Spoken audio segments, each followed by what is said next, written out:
এমন একটা স্ত্রী ঘরের মধ্যে নাও যেই স্ত্রী তোমার সহায়ক হবে, তোমার দুঃখ কষ্ট ভাগাভাগি করে নিবে। আর এমন স্ত্রী যদি পেতে চাও, যত কিছু দেখবা বিয়ার সময় আগে দেখবা আল্লাহর ভয়, দিনদারি আসেনি। আলেম লাগবে না, আলেমের মেয়ে বুঝি না কিছুই না। ধর্মের প্রতি দুর্বলতা আছে কিনা, আল্লাহর প্রতি মোহাব্বত আছে কিনা, মা নামাজ পড়ে কিনা। যদি মা নামাজি হয় মেয়েটাও নামাজি হবে, মা যদি পর্দা করে মেয়েটাও পর্দা করবে, মা যদি আখলাক চরিত্র ভালো হয় আদর্শ, মেয়েটারও আদর্শ ভালো হবে।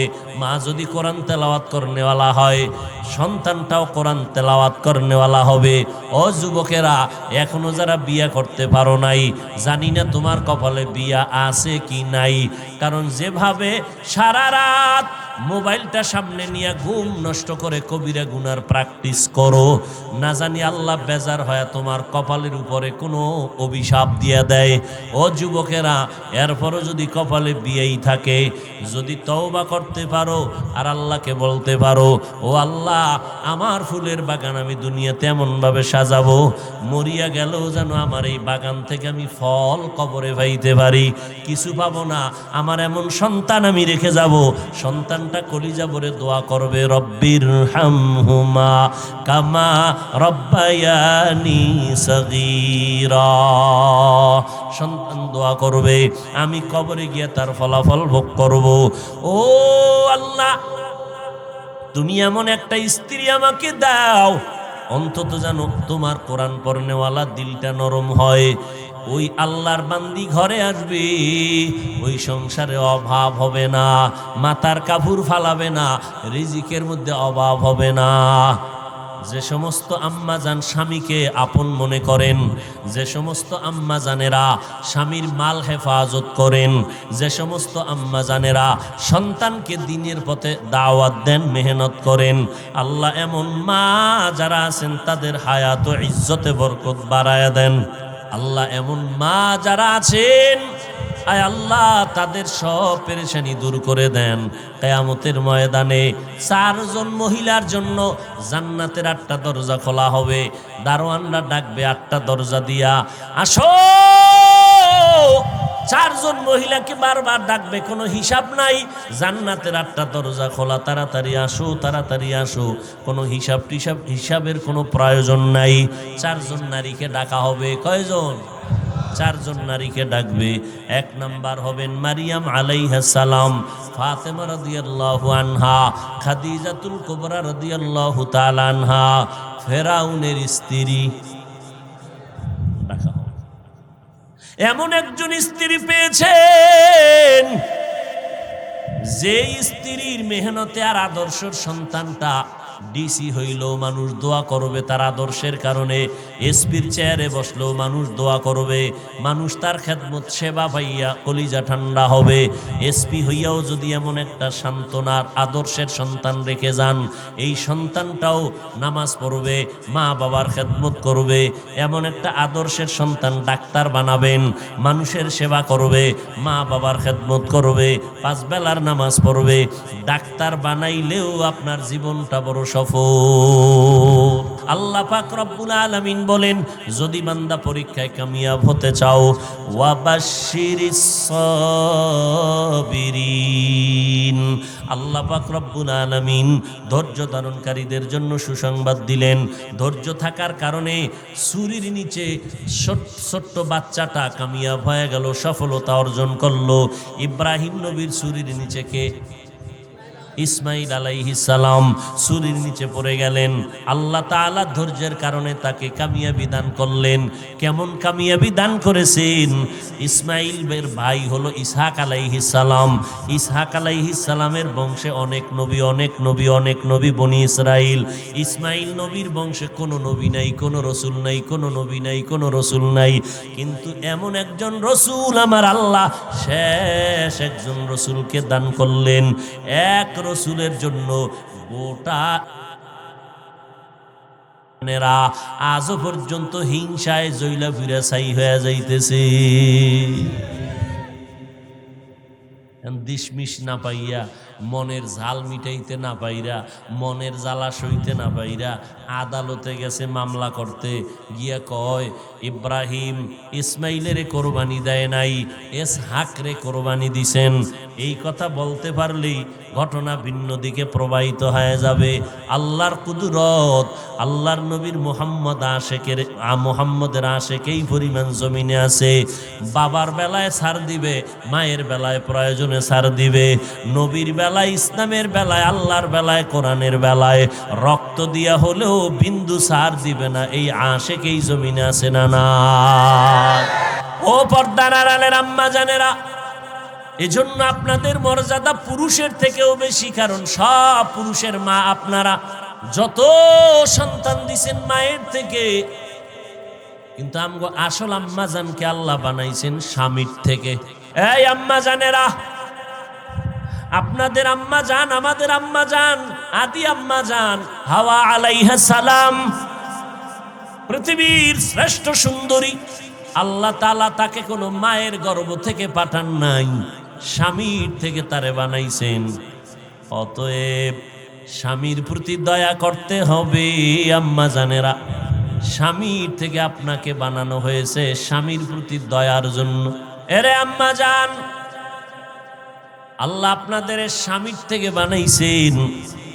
এজন্য হাদিস শরীফে আছে, আল্লাহ যদি অন্য কাউকে বলতেন তুমি আল্লাহ ছাড়া আর একজনারে সেজদা করো, স্ত্রীদেরকে বলতেন ও নারীরা স্বামীর কদমে সেজদা দাও। যেহেতু সেজদা করা জায়েজ নাই, স্বামীর কথা উল্লেখ কেন করেছেন? কারণ এই জমিনটা আবাদ হইতে দুইজন মানুষ লাগছে, আদম আর আম্মাজান হাওয়া। আর আম্মাজানকে বানাইছেন হাওয়া আদম আলাইহিস সালাম থেকে। এই জন্য আল্লাহ পাক রব্বুল আলামিন একে অপরের প্রতি মায়া মমতা বাড়ায় দিয়েছেন। এরে আম্মা জানেরা, আল্লাহ পাক রব্বুল আলামিন নারীদের এত মর্যাদা দিয়েছেন, স্বামীর প্রতি দয়া অনুগ্রহ যেন ঠিক মতো থাকে এটা বোঝানোর জন্য সেজদার দিকে তুলনা করেছেন। একটা সন্তান আদর্শওয়ালা বানায় যাবেন, ডাক্তার বানান, ইঞ্জিনিয়ার বানান, কোনো বাধা নাই, তবে আদর্শওয়ালা বানাবেন। আলেমদের কথা শুনে যেন আমল করে, বেয়াদবি না করে, মুরব্বীদের সাথে বেয়াদবি যেন না করে, কারোর সাথে যেন খারাপ আচরণ না করে। যুবকেরা তুমিও তৈরি হয়ে যাও আল্লাহর কাছে তওবার জন্য। মরিয়া গেলে যাব, আর আল্লাহর বিরুদ্ধে যাব না। দুনিয়াটা কিছুই না। তোমার মতো জেনারেল লাইনে পড়ুয়া কত যুবক স্কুল কলেজে পড়ে নামাজ ছাড়ে না, তুমি কেন পারবা না? তোমার মতো যুবক রাস্তায় গাড়ি চালায়, ড্রাইভারি করে, নামাজ ছাড়ে না, তুমি কেন পারবা না? তোমার মতো যুবক তাকায় দেখো কৃষি কাজ করে, নদীর মধ্যে মাছ ধরে, নামাজ ছাড়ে না, তুমি কেন পারবা না রে বাবা? আজকে থেকেই তওবা করে নাও। এরে নবীর উম্মতের দল, প্রচন্ড ক্ষুধার তৃষ্ণায় তুমি হারাম সামনে আছে, হালালও আছে, কোনটা খাইবা চিন্তা করো। এটাও তোমার একটা কঠিন পরীক্ষা। অভাবে তুমি স্বভাব নষ্ট করো কিনা চিন্তা করো। ইমাম শাফি রহমাতুল্লাহ আলাইহি বলেন, ক্ষুধার পরীক্ষার দ্বারা এখানে উদ্দেশ্য হলো রোজার আমল। ও বান্দা, তুমি খানার কারণে রোজা রাখবা নাকি বন্ধ করে দিবে, এটাও একটা পরীক্ষা। অনেক পণ্ডিতদের দেখা যায় রমাজান মাসে রোজা রাখে না। একদল বলে ঘরে কি চালের, ডালের, ভাতের টান আসেনি, রোজা রাখবো কেন? এটাও আল্লাহর একটা পরীক্ষা। ক্ষুধার তৃষ্ণায় তুমি কি আল্লাহকে ভুলে যাও, নাকি তুমি আল্লাহর মহব্বতে না খাইয়া থেকে আল্লাহর রশিকে আঁকড়ায় ধরো?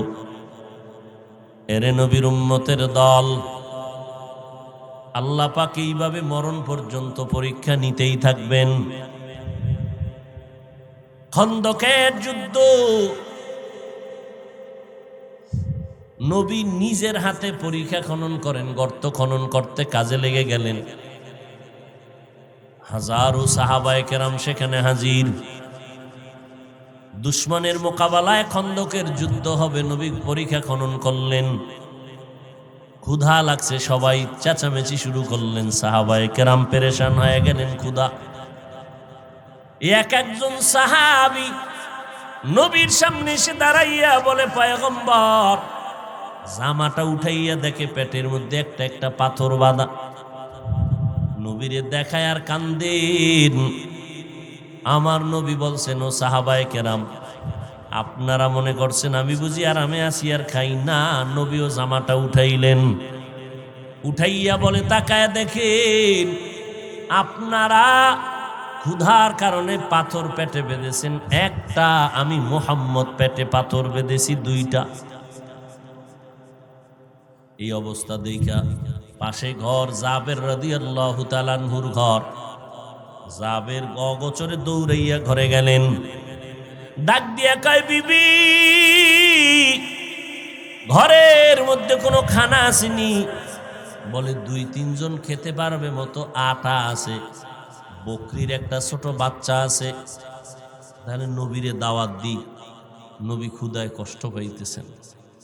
বিশ্ব নবী, যার গুণগান বলতে বলতে বলতে বলতে বক্তারা কবরে গেছি গা, লেখক কলম ভাঙ্গা কবরে গেছে, সেই নবীর গুণগান শেষ করতে, সেই নবী ক্ষুধায় পাথর বাঁধছেন পেটে। কোন সাহাবী হারাম খান নাই। আর আপনার কি হালাত?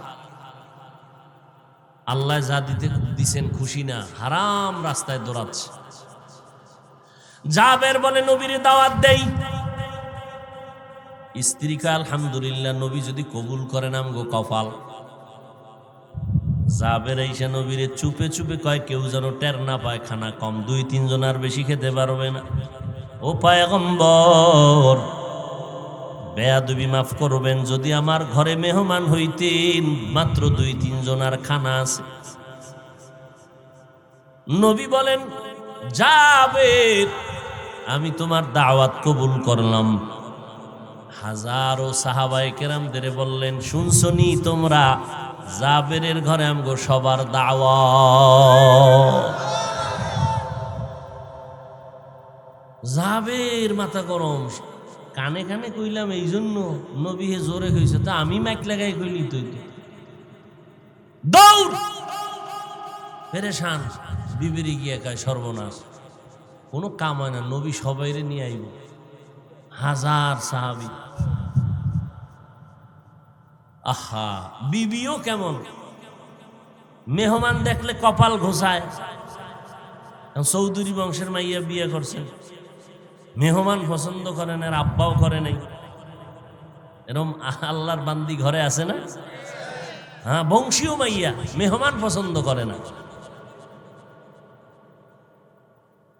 কত কোয়ালিটি। আবার নিজের বাড়ির বা নিজের আপন কেউ হইলে খুশি, স্বামীর বাড়ির কেউ হইলে মজা নেই, এরম আছে।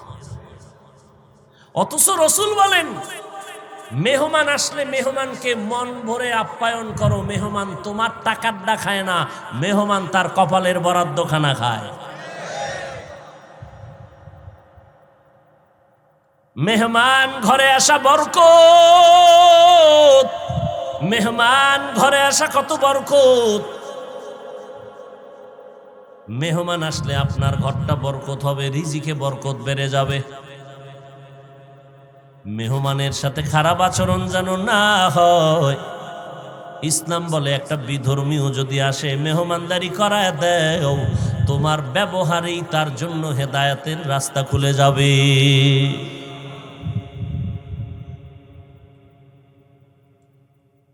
জাবের গিয়া স্ত্রীকে বলছে, স্ত্রী সান্ত্বনা দিতেছেন, জাতের মাইয়া তো, আপনি এত পেরেশান কেন? দাওয়াত দিলাম 2-3 জন, তুমি বললা 2-3 জন, আর রুটি আছে।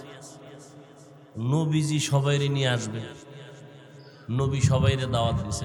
নবী দিলে আপনার পেরেশানি কেন? নবী যেহেতু বলেছেন, অবশ্যই এর মধ্যে বরকত আছে। নবী সাহাবায়ে কেরাম নিয়ে হাজির। এবার কই জাবের, টেনশন নাই, বাসায় গিয়ে বউরে কও গোশত পাকাইয়া ঢাকনা দিয়া রাখবে, ঢাকনা যেন উঠায় না, আমি এসে ঢাকনা উঠাবো। রুটির পেয়ালা ঢেকে রাখতে বলবা, নবী আসছেন, নবী ঢাকনা উঠাইয়া রুটি ধরে ধরে রুটির মধ্যে গোশত দিয়া লাইনে সাহাবায়ে কেরামকে দিতেছেন দিতেছেন দিতেছেন দিতেছেন দিতেছেন দিতেছেন, সবাই খাইতেছে পেট ভরে। সব শত শত সাহাবায়ে কেরাম পেট ভরে রুটি খাইলেন। এবার কয়, রে জাবের যাও, এটার ভিতরে কিছু রুটি আর গোশত থাকতে পারে, ভিতরে সবাই নিয়া খাও। জাবের রাদিয়াল্লাহু আনহু বলেন, নবী শত শত সাহাবায়ে কেরামদের খাওয়ানোর পর আমরা ঘরে এসে দেখি আগের রুটি আর গোশত আগের মতোই আছে।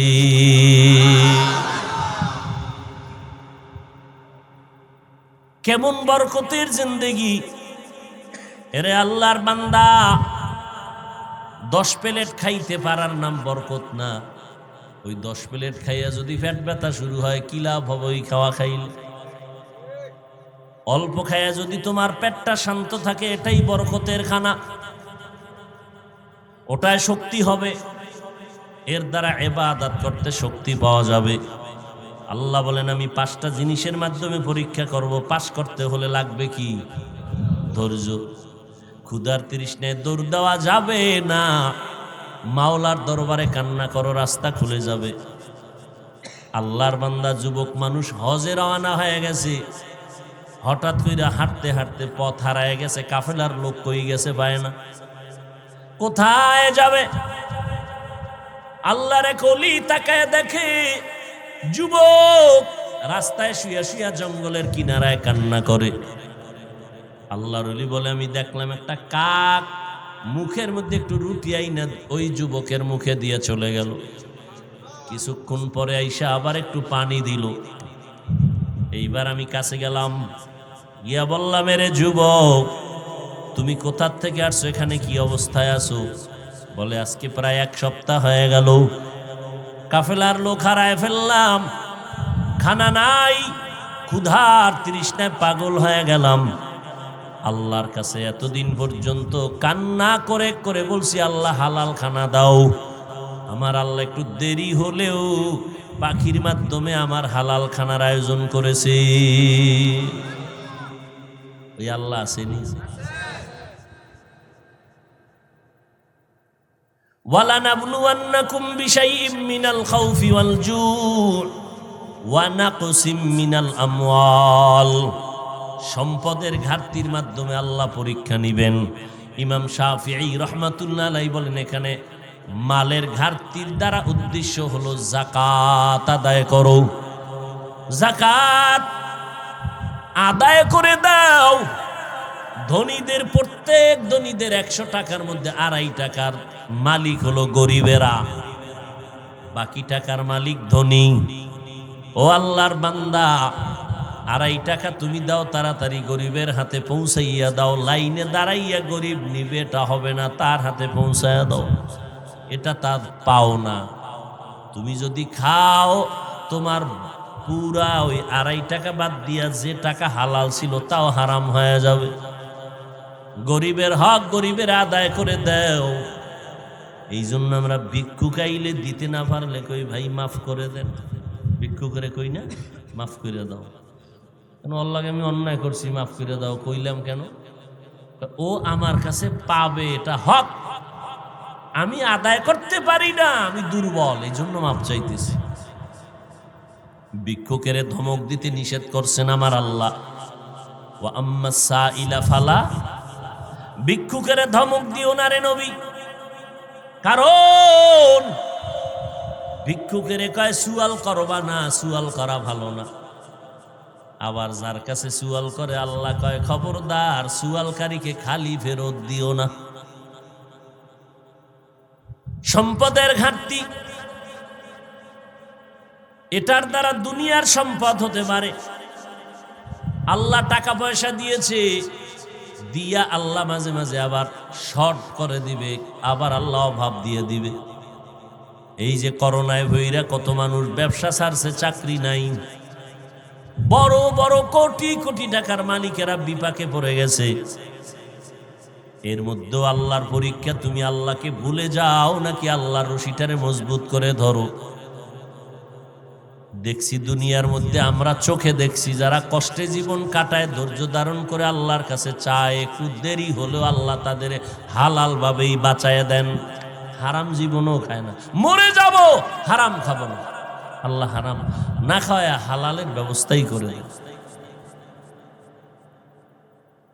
সম্পদের ঘাটতি আল্লাহ পাক পরীক্ষা নিবেন, টাকা পয়সা দিবেন, সম্পদ দিয়ে আবার আল্লাহ নিয়ে যাবেন। কত পানের দোকানওয়ালা পান দোকানদারি করে আজকে বিল্ডিং এর মালিক হয়েছে নাই? আবার কত বিল্ডিং এর মালিক গাছতলায় চলে গেছে, চোখের সামনে দেখতেছি, চোখের সামনে। এটা বড় পরীক্ষা রে বাবা। মালের ঘাটতি দিয়া পরীক্ষা হবে, ওয়াল আনফুস, জীবনের মাধ্যমে ঘাটতি, আল্লাহ জীবন দিয়া আবার নিয়ে যাবেন। ও আল্লাহর বান্দারা, আল্লাহ পাক জীবন দিছেন, তোমারে সন্তান দিছেন, আবার নিয়ে যাবেন। এটাও তোমার জন্য বড় পরীক্ষা। ইন্নামা আমওয়ালুকুম ওয়া আওলাদুকুম ফিতনাহ, নিশ্চয়ই সম্পদ আর সন্তান একটা ফিতনা, তোমার জন্য পরীক্ষা।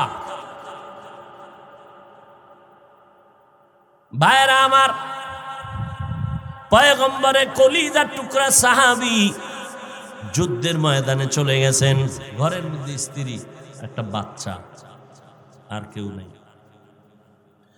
যুদ্ধ পরিচালনা করে শেষ করে বাড়িতে আসছেন। আল্লাহর কুদরত, আল্লাহর বান্দি একা ঘরের মধ্যে, আর কেউ নাই। বাচ্চাটা আসার আগের দিন ইন্তেকাল হয়ে গেল, মরে গেল। কেমন স্ত্রী! পর্দার আড়ালের আম্মা জানেরা, আপনাদের এত সম্মান এত মর্যাদা আল্লাহ দিয়েছেন ইসলামের মাধ্যমে, নবীর মাধ্যমে। কিয়ামত পর্যন্ত আলাদাভাবে আর কোনোদিন সম্মান কেউ বাড়াতে পারবে না। আল্লাহ যা বাড়ানোর তা সব বাড়া দিয়েছেন, ভলিউম আর কমানোর কায়দা নাই, চালাকি করার কোনো সুযোগ নাই। এরে আম্মা জান, আল্লাহ এত সম্মান আপনাদের দান করেছেন। ওই আল্লাহর বান্দি সাহাবীর স্ত্রী, বাচ্চাটা মরে গেল, স্বামীও চলে আসলো, রাতের বেলা চাদর দিয়ে ঘুম পাড়ায় রাখলো, চাদরের মধ্যে আবৃত করে আছে। এবার আল্লাহর বান্দা সাহাবী ঘরের মধ্যে আসলেন, স্ত্রী হাসি মুখে কথা বলতেছেন, কথা বলিয়া খানা দানার আয়োজন করলেন। এবার রাতের বেলা ঘুমাচ্ছেন, সকালবেলা উঠছেন, কোনো আওয়াজ নাই, বাচ্চা আরামে ঘুমাচ্ছেন। জিজ্ঞেসে, আমার বাচ্চার খবর কি? আলহামদুলিল্লাহ, ঘুমায় ঘুমায়।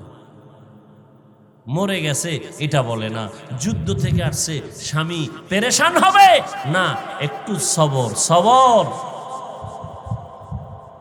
সকালবেলা ফজরের নামাজ পড়া, এবার স্ত্রী কত বিচক্ষণ। আমার আল্লাহ যদি কেউ যদি আপনার কাছে কোনো জিনিস আমানত রাখেন, আর এটা যদি আবার টাইম মতো চায় যে আমারটা আমারে দাও, আপনি দিবেননি। দিতে গিয়া আপনার কোনো কষ্ট লাগবে, দুঃখ লাগবে, কেন না? যার মাল তারে দিয়ে দেব, দুঃখ কেন? আমানত দিয়েছেন, গত রাত আল্লাহ পাক সন্তানটারে নিয়ে নিছেন। এই কথা শুই না আতকে উঠছে সাহাবী, চোখের পানি ছেড়ে কান্না শুরু করলেন। বিবি কি বলো, সারা রাত কেন বলো নাই? স্ত্রী ডাক দিয়া কয়, স্বামী আমার, আপনি যুদ্ধ পরিচালনা করে আসছেন, পেরেশান, আমি আপনাকে পেরেশানি দিতে চাই না। এমন একটা স্ত্রী ঘরের মধ্যে নাও, যেই স্ত্রী তোমার সহায়ক হবে, তোমার দুঃখ কষ্ট ভাগাভাগি করে নিবে। আর এমন স্ত্রী যদি পেতে চাও, যত কিছু দেখবা বিয়ার সময় আগে দেখবা আল্লাহর ভয়, দিনদারি আসেনি। আলেম লাগবে না, আলেমের মেয়ে বুঝি না কিছুই না। ধর্মের প্রতি দুর্বলতা আছে কিনা, আল্লাহর প্রতি মোহাব্বত আছে কিনা, মা নামাজ পড়ে কিনা। যদি মা নামাজি হয়, মেয়েটাও নামাজি হবে। মা যদি পর্দা করে, মেয়েটাও পর্দা করবে। মা যদি আখলাক চরিত্র ভালো হয়, আদর্শ, মেয়েটারও আদর্শ ভালো হবে। মা যদি কোরআন তেলাওয়াত করনেওয়ালা হয়, সন্তানটাও কোরআন তেলাওয়াত করনেওয়ালা হবে। ও যুবকেরা, এখনো যারা বিয়া করতে পারো নাই, জানি না তোমার কপালে বিয়া আছে কি নাই। কারণ যেভাবে সারা রাত মোবাইলটা সামনে নিয়ে ঘুম নষ্ট করে কবিরা গুনার প্র্যাকটিস করো, না জানি আল্লাহ বেজার হয় তোমার কপালের উপরে কোনো অভিশাপ দিয়ে দেয়। ও যুবকেরা, এরপরও যদি কপালে বিয়েই থাকে, যদি তওবা করতে পারো আর আল্লাহকে বলতে পারো, ও আল্লাহ আমার ফুলের বাগান আমি দুনিয়াতে এমনভাবে সাজাবো, মরিয়া গেলেও যেন আমার এই বাগান থেকে আমি ফল কবরে পাইতে পারি, কিছু পাবো না, আমার এমন সন্তান আমি রেখে যাব, সন্তানটা কলিজা ভরে দোয়া করবে, রব্বির হামহুমা কামা রব্বায়ানি সগীরা। সন্তান দোয়া করবে, আমি কবরে গিয়ে তার ফলাফল ভোগ করব। ও আল্লাহ, তুমি এমন একটা স্ত্রী আমাকে দাও, অন্তত যেন তোমার কোরআন পড়নেওয়ালা দিলটা নরম হয়। ওই আল্লাহর বান্দি ঘরে আসবে, ওই সংসারে অভাব হবে না, মাথার কাপড় ফালাবে না, রিজিকের মধ্যে অভাব হবে না। কয়জন আল্লাহর বান্দা বুজুর্গ দাঁড়ায় বলতে পারবেন যে আলহামদুলিল্লাহ এমন একটা স্ত্রী পেয়েছি, নামাজ ছাড়ে না, নামাজ টাইম মতো পড়ে, এবং খানাটা যে পাকায় তাও অজু সহকারে খানা পাকায়।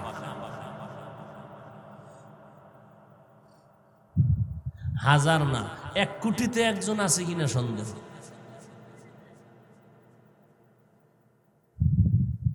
ভাইরা আমার, এমন স্ত্রী যাদের ঘরে আছে আল্লাহ তাদের হায়াতে বরকত দান করেন। যে সমস্ত আম্মা জান স্বামীকে আপন মনে করেন, যে সমস্ত আম্মা জানেরা স্বামীর মাল হেফাজত করেন, যে সমস্ত আম্মা জানেরা সন্তানকে দ্বীনের পথে দাওয়াত দেন, মেহনত করেন, আল্লাহ এমন মা যারা আছেন তাদের হায়াত ও ইজ্জতে বরকত বাড়ায়া দেন। আমিন কইলেন না যে? এই চান্দি গরম হয়ে গেছে। আল্লাহ এমন মা যারা আছেন, আয় আল্লাহ তাদের সব পেরেশানি দূর করে দেন। কিয়ামতের ময়দানে 4 জন মহিলার জন্য জান্নাতের 8টা দরজা খোলা হবে, দারোয়ানরা ডাকবে 8টা দরজা দিয়া, আসো। 4 জন মহিলাকে বারবার ডাকবে, কোনো হিসাব নাই, জান্নাতের 8টা দরজা খোলা, তাড়াতাড়ি আসো, তাড়াতাড়ি আসো, কোনো হিসাবের কোনো প্রয়োজন নাই। 4 জন নারীকে ডাকা হবে। কয়জন? 4 জন নারীকে ডাকবে। 1 নাম্বার হবেন মারিয়াম আলাইহিস সালাম, ফাতেমা রাদিয়াল্লাহু আনহা, খাদিজাতুল কুবরা রাদিয়াল্লাহু তাআলা আনহা, ফেরাউনের স্ত্রী। ডাকা হবে। এমন একজন স্ত্রী পেয়েছেন যে স্ত্রীর মেহনতে আর আদর্শের সন্তানটা ডিসি হইলেও মানুষ দোয়া করবে, তার আদর্শের কারণে এসপির চেয়ারে বসলেও মানুষ দোয়া করবে, মানুষ তার খেদমত সেবা পাইয়া কলিজা ঠান্ডা হবে। এসপি হইয়াও যদি এমন একটা সান্ত্বনার আদর্শের সন্তান রেখে যান, এই সন্তানটাও নামাজ পড়বে, মা বাবার খেদমত করবে। এমন একটা আদর্শের সন্তান ডাক্তার বানাবেন, মানুষের সেবা করবে, মা বাবার খেদমত করবে, 5 বেলার নামাজ পড়বে। ডাক্তার বানাইলেও আপনার জীবনটা বড় সফল। আর যদি মা বাবার খেদমত না করে, ব্যবহার ভালো না, এমন ছেলে বিশাল বড় পাগড়ি লাগাইলেও কোনো লাভ আছে? বিফল। আল্লাহ হেদায়াত দান করুন। কয়টা জিনিসের পরীক্ষা? 5ম নাম্বার হলো আল্লাহ পাক বলেন ওয়াসসামারাত, ফল ফসলের ঘাটতি দিয়ে আল্লাহ পরীক্ষা নিবেন। একবার ফসল বেশি হবে, একবার কম হবে, এর মধ্যে তুমি আল্লাহর উপরে আস্থা রাখো কিনা, আল্লাহর মুহাব্বতের রশিদারে মজবুত করে ধরো কিনা। আল্লাহ পাক রব্বুল আলামিন বলেন, যদি বান্দা পরীক্ষায় কামিয়াব হতে চাও, ওয়াবাশশিরিস সাবিরিন, আল্লাহ পাক রব্বুল আলামিন ধৈর্য ধারণকারীদের জন্য সুসংবাদ দিলেন। ধৈর্য থাকার কারণে সুরির নিচে ছোট্ট বাচ্চাটা কামিয়াব হয়ে গেল, সফলতা অর্জন করলো।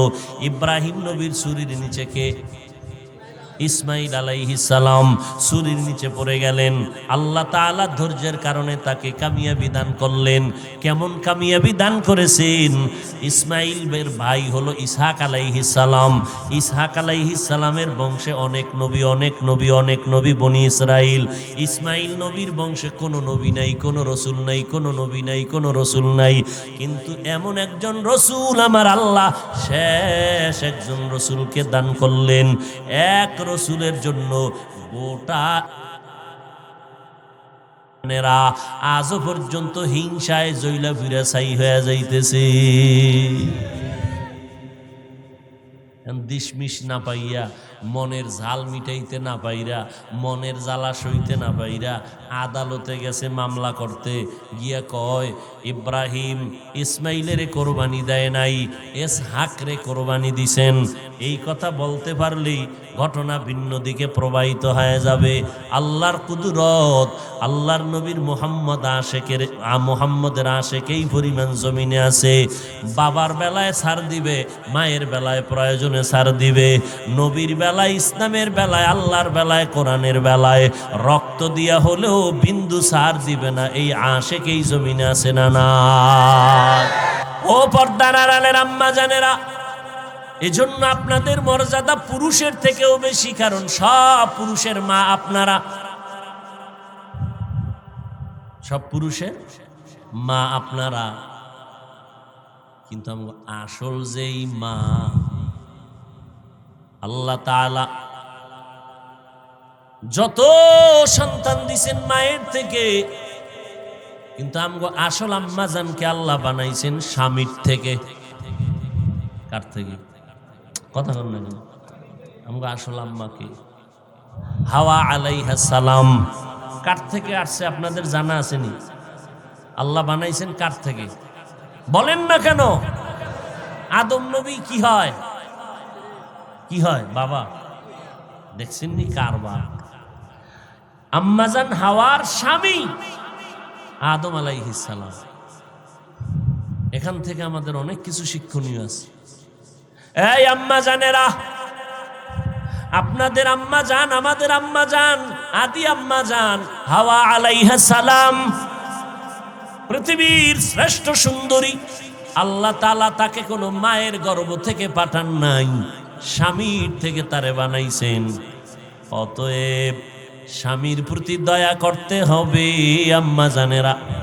স্বামীর থেকে আপনাকে বানানো হয়েছে স্বামীর প্রতি দয়ার জন্য। আম্মা জান হাওয়ারে বানাইয়া সুন্দর জান্নাতি পোশাক দিয়া সাজাইয়া ভিতরে রাখছেন।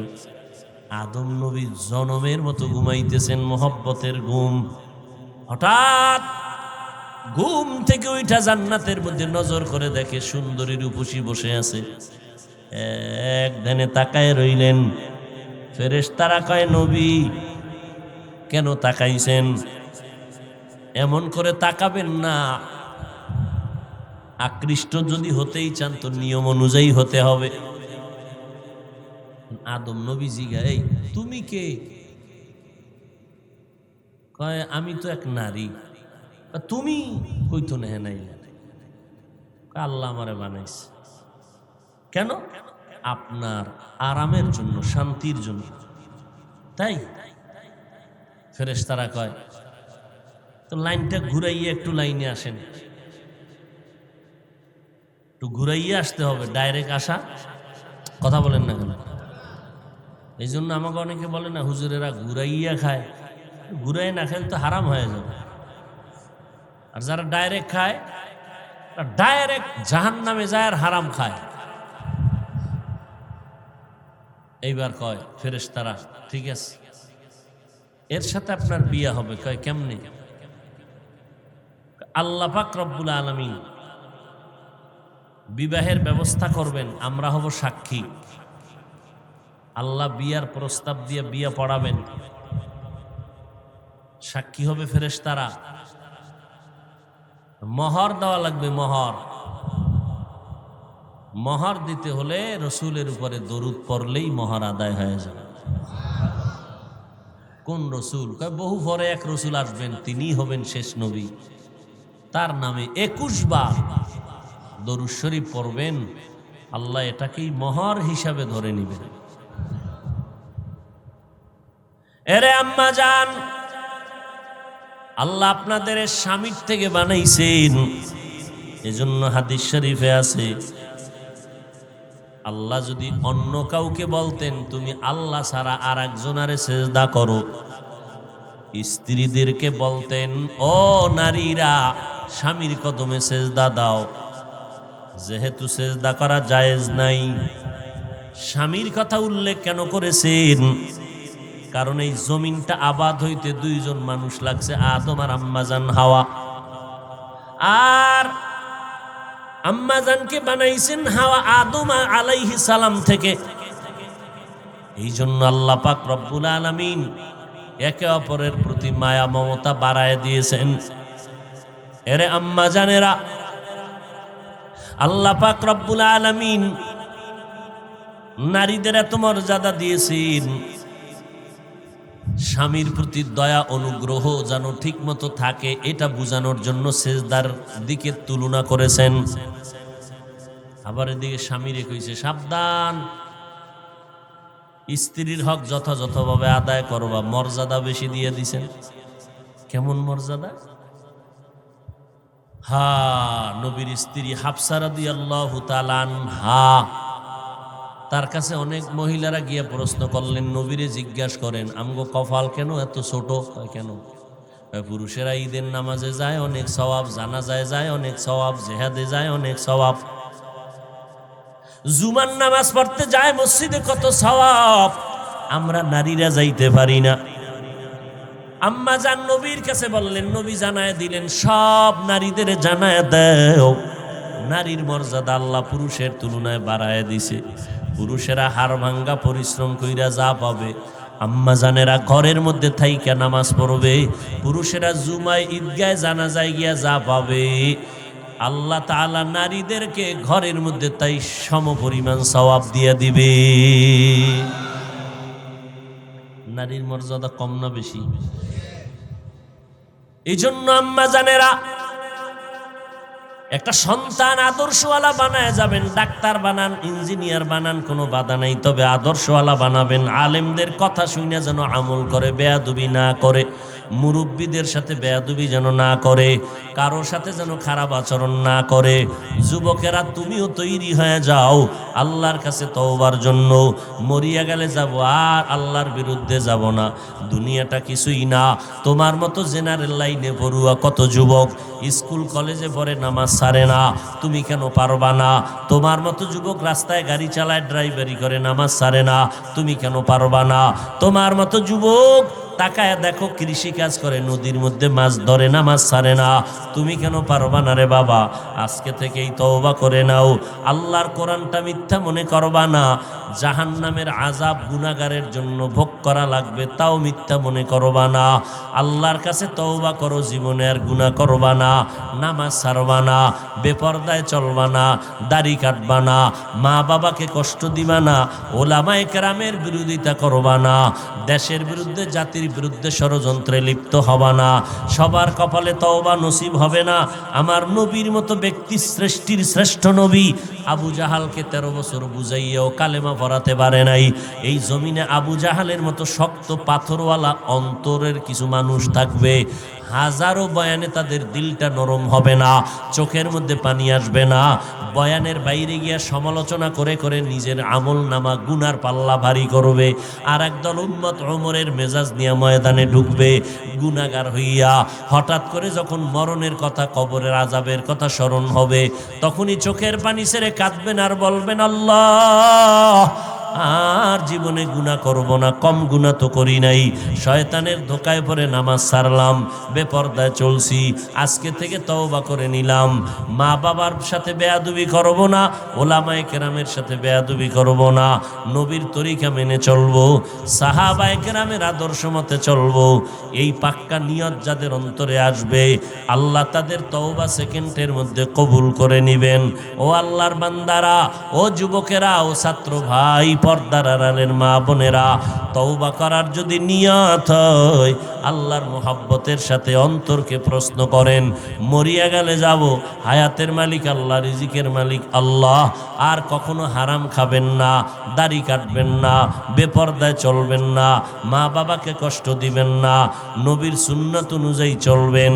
আল্লাহর মোহাব্বতে যদি তওবা করার নিয়ত কারো অন্তরে এসে থাকে, তাদেরকেই আমি বলবো, তওবার নিয়ত যাদের আছে তারা দুটো হাত আল্লাহকে দেখাইয়া দেন। আয় আল্লাহ, হাতগুলো কবুল করে নেন, তওবা কবুল করে নেন, তওবার উপরে মজবুত হইয়া চলার মতো তৌফিক দান করেন। আমিন।